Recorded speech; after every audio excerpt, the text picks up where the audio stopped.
अंजलि और आप देख रहे हैं PRJ न्यूज। यह नया भारत है। पानी पर रोक, व्यापार प्रतिबंध से ऑपरेशन सिंदूर तक भारत ने पाकिस्तान को हर मोर्चे पर दी शिकस्त। पाकिस्तान के आतंकी शिविरों पर एयर स्ट्राइक कर भारत ने पहलगाम हमले के 15वें दिन बदला लिया है। हालांकि हमले के बाद से ही भारत लगातार पाकिस्तान की घेराबंदी करने में जुटा हुआ था। सिंधु जल संधि को निलंबित करने से लेकर आयात प्रतिबंध तक भारत ने कुछ ऐसे प्रमुख दंडात्मक कदम उठाए हैं जिससे पहले से ही रसातल में चल रही पाकिस्तान की अर्थव्यवस्था पूरी तरह से ध्वस्त होने के कगार पर पहुंच गई है। व्यापार, संचार, समुद्री पहुंच और हवाई क्षेत्र को निशाना बनाते उठाए गए कदमों से पाकिस्तान को करारी आर्थिक चोट पहुंची है।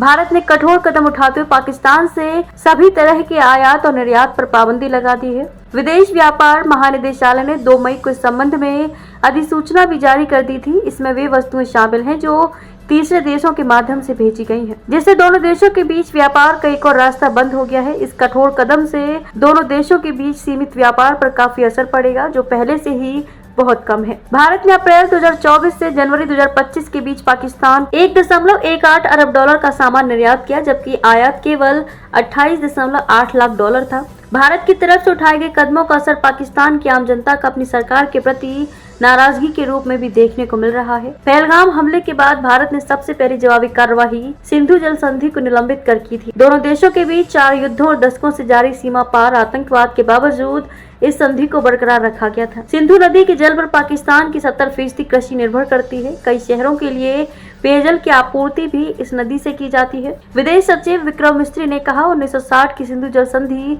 तत्काल प्रभाव से स्थगित रहेगी, जब तक कि पाकिस्तान विश्वसनीय और अपरिवर्तनीय रूप से सीमा पार आतंकवाद के लिए अपने समर्थन को त्याग नहीं देता।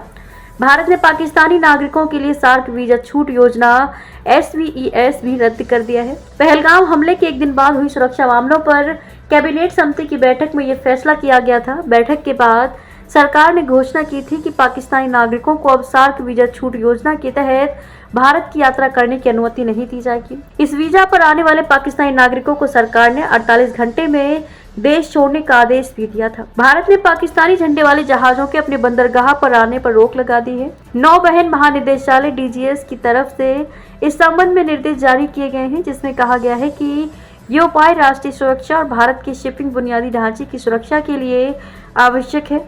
नए नियम तत्काल प्रभाव से लागू कर दिए गए हैं। पाकिस्तान के साथ कूटनीतिक जुड़ाव को करते हुए भारत ने राजनयिकों की संख्या में भी कटौती कर दी है। भारत ने पाकिस्तान स्थित उच्चायोग में अपने राजनयिक कर्मचारियों की कुल संख्या 55 से घटाकर 30 कर दी है, जो 1 मई से प्रभावी हो गई है। पाकिस्तान को भी नई दिल्ली स्थित अपने उच्चायोग में इसी तरह की कटौती करनी पड़ी है।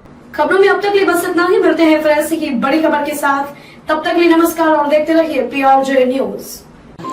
अगर आपको वीडियो पसंद आई हो तो लाइक, कमेंट व शेयर करें और हमारे YouTube चैनल PRJ न्यूज को सब्सक्राइब कर बेल आइकन को प्रेस करें।